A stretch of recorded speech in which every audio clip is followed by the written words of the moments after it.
Dans la phase de l'avenir de l'esprit, la notion de l'espace-temps revient tout doucement, de même que la genèse des émotions et des pensées.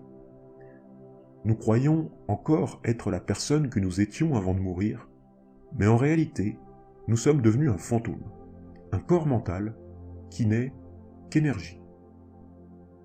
Nous sommes mobiles et nous sommes revenus dans le monde du samsara.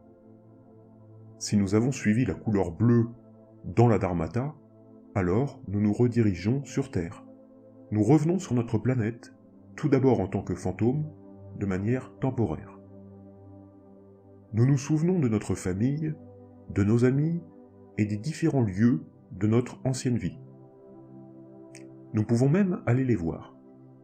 Cependant, comme nous ne sommes qu'un corps mental et non un corps humain, nous ne pouvons pas leur parler ni les toucher. Les vivants, quant à eux, et sauf exception, ne peuvent pas les voir tout court.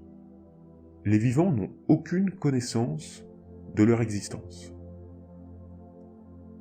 Lorsque vous deviendrez un fantôme après votre mort, vous verrez votre famille ou vos amis, et notamment pendant la période du deuil, donc ils seront tristes.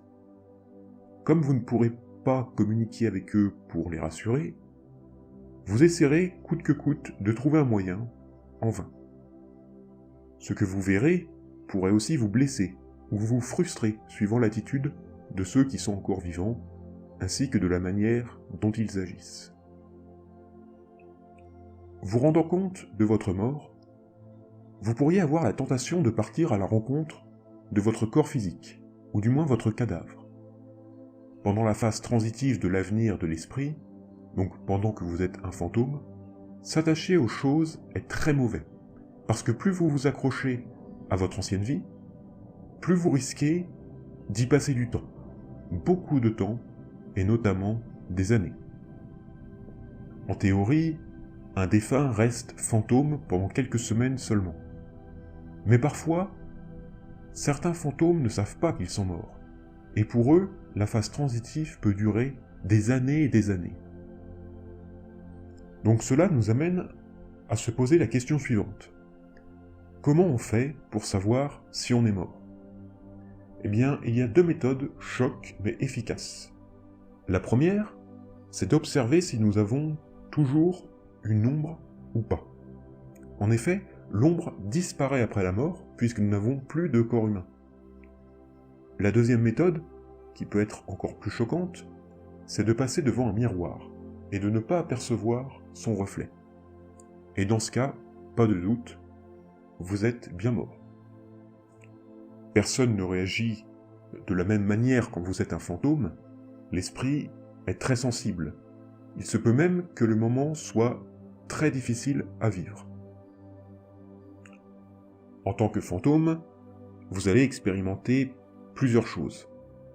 D'abord, il faut savoir que vous allez revivre des péripéties que vous avez vécues pendant votre vie passée, y compris des situations que vous aviez oubliées, car il n'y a plus de cerveau pour limiter nos souvenirs.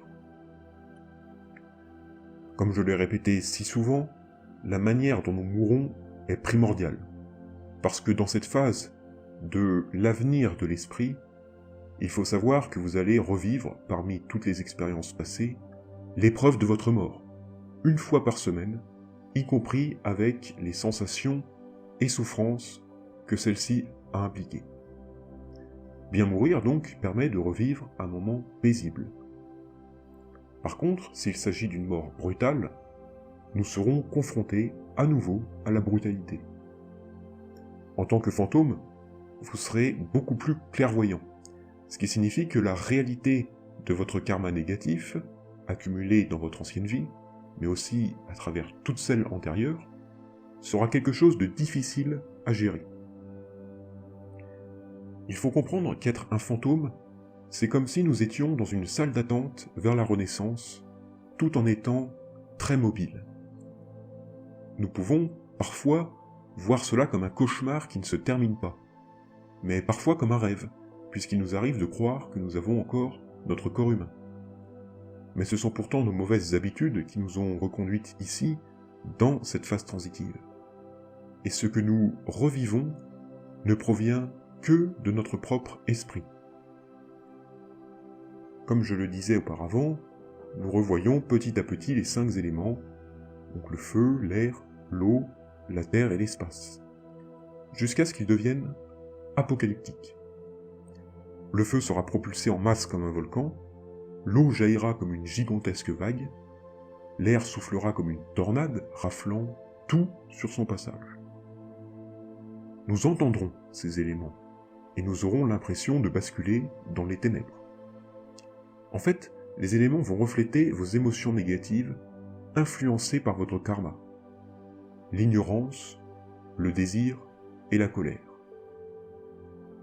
Selon les enseignements, les ténèbres seront de couleur rouge si nous laissons paraître le désir, blanche si nous laissons paraître la colère, et de couleur noire si nous laissons paraître l'ignorance.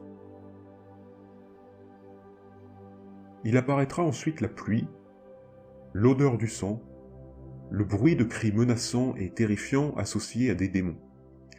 Nous ne pouvons rien faire pour échapper à cette situation, puisque c'est notre karma qui contrôle tout dans cette phase transitive. Un karma lui-même défini par nos habitudes et nos actions passées. Il faudra inévitablement passer par le vent du karma, bien qu'il soit effrayant et insupportable, comme une plume dans une tornade, en plus de la faim et de la soif. Nos perceptions, nées de l'esprit, se développent, se modifient, se forgent et sont extrêmement mobiles, et ils dansent autour de nous jusqu'à nous donner le tournis. Comme au moment de notre mort externe, nous alternerons entre des moments de joie et des moments de souffrance. Ces épreuves vont nous donner envie de devenir humains, parce que nous ne sommes pas capables de nous reconnaître nous-mêmes. Nous avons le besoin d'un support physique. Ce que nous percevons et expérimentons en tant que fantômes ne dépend que de notre karma. Si vous avez vécu paisiblement, alors vous aurez de belles visions.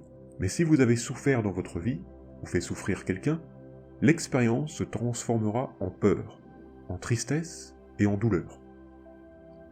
Ce qui réapparaît dans cette phase, ce sont nos victimes, avec des formes effrayantes. C'est ce que décrivent les expériences de mort imminente lorsqu'ils abordent le point essentiel du panorama de leur vie. Certains sur cette planète ont commis des actes effroyables, nous n'osons imaginer ce qu'ils verront quand ils deviendront des fantômes. Je m'arrête là-dessus aujourd'hui, on se retrouve la semaine prochaine pour une nouvelle vidéo.